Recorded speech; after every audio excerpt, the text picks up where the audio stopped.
اعوذ باللہ من الشیطان الرجیم بسم اللہ الرحمن الرحیم۔ سورہ البقرہ آیت نمبر 53 اور 54۔ وَإِذْ آتَيْنَا مُوسَى الْكِتَابَ وَالْفُرْقَانَ لَعَلَّكُمْ تَهْتَدُونَ۔ یاد کرو ٹھیک اس وقت جب تم یہ ظلم کر رہے تھے، ہم نے موسیٰ کو کتاب اور فرقان عطا کی تاکہ تم اس کے ذریعے سے سیدھا راستہ پا سکو۔ اللہ تعالیٰ بندوں سے کہہ رہے ہیں وَإِذْ قَالَ مُوسَىٰ لِقَوْمِهِ يَا قَوْمِ إِنَّكُمْ ظَلَمْتُمْ أَنفُسَكُمْ بِاتِّخَاذِكُمُ الْعِجْلَ فَتُوبُوا إِلَىٰ بَارِئِكُمْ فَاقْتُلُوا أَنفُسَكُمْ ذَلِكُمْ خَيْرٌ لَكُمْ عِندَ بَارِئِكُمْ فَتَابَ عَلَيْكُمْ إِنَّهُ هُوَ التَّوَّابُ الرَّحِيمُ۔ یاد کرو جب موسیٰ یہ نعمت لیے ہوئے پلٹا تو اس نے اپنی قوم سے کہا کہ لوگو، تم نے بچڑے کو معبود بنا کر اپنے اوپر سخت ظلم کیا ہے، لہٰذا تم لوگ اپنے خالق کے حضور توبہ کرو اور اپنی جان کو ہلاک کرو، اسی میں تمہارے خالق کے نزدیک تمہاری بہتری ہے۔ اس وقت تمہارے خالق نے تمہاری توبہ قبول کر لی کہ وہ بڑا معاف کرنے والا ہے اور رحم فرمانے والا ہے۔ یوسف علیہ السلام کا قید خانے میں مقیم ہونے والا واقعہ۔ آیت نمبر 36 سے 50 تک سورہ یوسف کی آیتیں ہیں۔ یہ یوسف علیہ السلام کو قید کر دیا گیا۔ قید خانے میں 2 غلام اور بھی اس کے ساتھ داخل ہوئے، یعنی یوسف علیہ السلام کے ساتھ اور 2 غلام داخل ہوئے۔ ایک روز ان میں سے ایک نے یوسف علیہ السلام سے کہا، میں نے خواب میں دیکھا ہے میں شراب کشید کر رہا ہوں۔ دوسرے نے کہا، میں نے دیکھا میرے سر پر روٹیاں رکھی ہیں اور پرندے ان کو کھا رہے ہیں۔ دونوں نے کہا، ہمیں اس کی تعبیر بتائیے، ہم دیکھتے ہیں کہ آپ ایک نیک آدمی ہیں۔ یعنی یوسف علیہ السلام کی حیثیت یا فطرت کو دیکھ کر وہ سمجھ گئے تھے کہ یہ ایک نیک آدمی ہے، یہ ہم کو خواب کی تعبیر بتا سکتے ہیں۔ ان کو یقین تھا۔ یوسف علیہ السلام نے کہا، یہاں جو کھانا تمہیں ملا کرتا ہے اس کے آنے سے پہلے میں تمہیں ان خوابوں کی تعبیر بتا دوں گا۔ یہ علم ان علوم میں سے ہے جو میرے رب نے مجھے عطا کیے ہیں۔ واقعہ یہ ہے کہ میں ان لوگوں کا طریقہ چھوڑ کر جو اللہ پر ایمان نہیں لاتے، آخرت کا انکار کرتے ہیں، یعنی میں ان لوگوں میں سے نہیں ہوں جو اللہ پر ایمان نہیں لاتے اور آخرت کا انکار کرتے ہیں۔ مجھے اللہ نے جو علم دیا ہے اس کی بنیاد پر میں تمہارے خواب کی تعبیر تم کو بتاؤں گا۔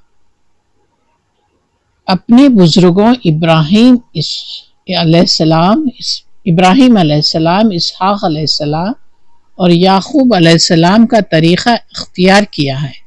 ہمارا یہ کام نہیں ہے کہ اللہ کے ساتھ کسی کو شریک ٹھہرائے، در حقیقت یہ اللہ کا فضل ہے ہم پر اور تمام انسانوں پر کہ اس نے اپنے سوا کسی کا بندہ ہمیں نہیں بنایا، یعنی اللہ تعالیٰ شرک سے ہم کو بچایا، مگر اکثر لوگ شکر نہیں کرتے۔ اے زندان کے ساتھیوں، تم سوچو کہ بہت سے متفرق رب بہتر ہیں یا وہ ایک اللہ جو سب پر غالب ہے؟ اس کو چھوڑ کر تم جن کی بندگی کر رہے ہو وہ اس کے سوا کچھ نہیں کہ بس چند نام ہیں جو تم نے اور تمہارے آبا و اجداد نے رکھ لیے ہیں۔ انہیں بتوں کے جو نام بھی رکھ لیے تھے اس کو بیان کر رہے ہیں یوسف علیہ السلام۔ اللہ نے ان کے لیے کوئی سند نازل نہیں کی، یعنی اللہ کی طرف سے کوئی بات اس تعلق سے نہیں فرمائی گئی تھی۔ فرما روائی کا اقتدار اللہ کے سوا کسی کے لیے نہیں ہے، یعنی اگر کچھ فرمان کرنا ہے، کچھ بتانا ہے بندوں کو تو اللہ ہی بتائے گا، اللہ کے سوا کوئی نہیں بتا سکتا۔ اس کا حکم ہے کہ خود اس کے سوا تم کسی کی بندگی نہ کرو، یعنی اللہ تعالیٰ خود فرما رہے ہیں کہ میرے سوا کسی کی بندگی نہ کرو، یہی بالکل سیدھا طریقہ زندگی ہے، مگر اکثر لوگ جانتے نہیں ہیں۔ اس کے بعد یوسف علیہ السلام نے کہا، اے زندان کے ساتھیوں، یعنی قید کے ساتھیوں، تمہارے خواب کی تعبیر یہ ہے کہ تم میں سے ایک تو اپنے رب کا مطلب یہاں پر شاہ مصر ہے، مصر کا بادشاہ، اپنے رب کو شراب پلائے گا، رہا دوسرا تو اسے سولی پر چڑھایا جائے گا اور پرندے اس کا سر نوچ نوچ کر کھائیں گے۔ فیصلہ ہو گیا اس بات کا جو تم پوچھ رہے تھے۔ یعنی یہ پورے خواب کی تعبیر، دونوں کے خوابوں کی تعبیر بتا دیے یوسف علیہ السلام۔ پھر ان میں سے جس کے متعلق خیال تھا کہ رہا ہو جائے گا، اس سے یوسف علیہ السلام نے کہا، اپنے رب یعنی شاہ مصر سے میرا ذکر کرنا، یعنی جن کے پاس شاہ مصر کے پاس جو جانے والا شخص تھا اس سے کہے کہ میرا ذکر کرنا، کیونکہ میں بھی قید میں ہوں۔ مگر شیطان نے اسے ایسا غفلت میں ڈالا کہ وہ اپنے رب یعنی شاہ مصر سے یوسف علیہ السلام کا ذکر کرنا بھول گیا، اور یوسف علیہ السلام کئی سال قید میں پڑے رہ گئے۔ ایک روز بادشاہ نے کہا، میں نے خواب میں دیکھا ہے 7 موٹی گائیں ہیں۔ یعنی بادشاہ بھی ایک خواب دیکھا، وہ اپنے درباریوں سے کہنے لگا، 7 موٹی گائیں ہیں جن کو 7 دبلی گائیں کھا رہی ہیں، اور اناج کی 7 بالیں ہری ہیں اور دوسری 7 سوکھی۔ اے اہل دربار، مجھے اس خواب کی تعبیر بتاؤ، اگر تم خوابوں کا مطلب سمجھتے ہو۔ بادشاہ اپنی رعایا سے، اپنے درباریوں سے پوچھا کہ خواب کی تعبیر اگر تم کو معلوم ہے تو مجھ کو بتاؤ۔ لوگوں نے کہا، یہ تو پریشان خوابوں کی باتیں ہیں اور ہم اس طرح کے خواب کا مطلب نہیں جانتے۔ ان 2 قیدیوں میں سے جو بچ گیا تھا، یعنی یوسف علیہ السلام کے ساتھ جو 2 قیدی تھے، ان میں سے جو ایک بچ کے شاہ مصر کے پاس گیا تھا اور اسے ایک مدت دراز کے بعد اب بات یاد آئی، یعنی یوسف علیہ السلام کا قید میں ہونا یاد آیا۔ اس نے کہا، میں آپ حضرات کو اس کی تعویل بتاتا ہوں، مجھے ذرا قید خانے میں یوسف علیہ السلام کے پاس بھیج دیجیے۔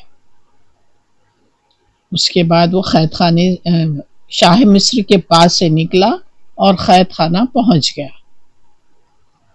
اس نے جا کر کہا، یوسف علیہ السلام، اے سراپا راستی، مجھے اس خواب کا مطلب بتا کہ 7 موٹی گائیں جن کو 7 دبلی گائیں کھا رہی ہیں، اور 7 بالیں ہری ہیں اور 7 سوکھی۔ شاید کہ میں ان لوگوں کے پاس واپس جاؤں، شاید کہ وہ جان لے۔ یوسف علیہ السلام نے کہا، 7 برس تک لگاتار تم لوگ کھیتی باڑی کرتے رہو گے۔ فوراً سے یوسف علیہ السلام اس خواب کی تعبیر بیان کر دی کہ 7 برس تک لگاتار تم لوگ کھیتی باڑی کرتے رہو گے، اور اس دوران میں جو فصلیں تم کاٹو گے اس میں سے بس تھوڑا سا حصہ جو تمہاری خوراک کے یعنی کھانے پینے کے کام آئے اس کو نکال لو، اور باقی کو اس کی بالوں ہی میں رہنے دو۔ یعنی پیڑ میں سے جیسے نکلتے ہیں، پودے میں سے جیسے نکلتے ہیں اناج، اس کو ویسے ہی رکھ دو۔ پھر 7 برس بہت سخت آئیں گے، یعنی اس کے بعد کے 7 برس اور سخت آئیں گے۔ اس زمانے میں سب غلہ کھا لیا جائے گا جو تم اس وقت کے لیے جمع کرو گے، اگر کچھ بچے گا تو بس وہی جو تم نے محفوظ رکھا، یعنی قحط پڑے گا، باقی کچھ نہیں رہے گا، جو کھانا تھا کھا لیں گے، باقی کا جو بالوں میں ویسے ہی رکھے تھے وہ بچا ہوا رہے گا۔ اس کے بعد پھر 1 سال ایسا آئے گا جس میں باران رحمت سے لوگوں کی فریاد رسی کی جائے گی اور وہ رس نچوڑیں گے، یعنی قحط کے بعد سرسبزی اور شادابی کی کیفیت ہوگی. یعنی ایک سال ایسا بھی آئے گا کہ بہت زیادہ قحط کی بات ختم ہو جائے گی اور فصلیں اچھی اگے گی. بادشاہ نے کہا، یعنی یہ خواب کی تعبیر وہ قیدی جو تھا، جو چھوٹ گیا تھا، وہ جا کے بادشاہ کو سنا دیتا. تو بادشاہ نے کہا اسے میرے پاس لاؤ، یعنی یوسف علیہ السلام کو میرے پاس لاؤ. اس طریقے کی بات بادشاہ بولتا ہے. مگر جب شاہی فرستادہ یوسف علیہ السلام کے پاس پہنچا تو اس نے کہا اپنے رب کے پاس واپس جاؤ اور اس سے پوچھو کہ ان عورتوں کا کیا معاملہ ہے جنہوں نے اپنے ہاتھ کاٹ لیے تھے. یعنی جب یوسف علیہ السلام کو قید سے نکالنے کی بات کی گئی تو آپ فوراً سے نہیں مانے وہ بات کو. الٹا یہ پوچھے کہ ان عورتوں نے کیوں اپنے ہاتھ کاٹ لیے تھے، یہ بات معلوم کرو. اس معاملے میں ہمارے حضور محمد رسول اللہ صلی اللہ علیہ وسلم نے فرمایا اگر میں قید ہوتا اور مجھے نکلنے کی اجازت ملتی تو میں یوسف علیہ السلام کی طرح سوال نہیں کرتا، نکل جاتا. اس طریقے کی بات رسول اللہ فرمائے، لیکن یوسف علیہ السلام نکلے نہیں. میرا رب یعنی اللہ تعالیٰ ان کی مکاری سے واقف ہی ہے. یہ بھی بولے یوسف علیہ السلام کے ان عورتوں کی مکاری سے میرا رب واقف ہے. آگے کا واقعہ نیکسٹ ٹائم بولوں گی انشاءاللہ. اللہ حافظ.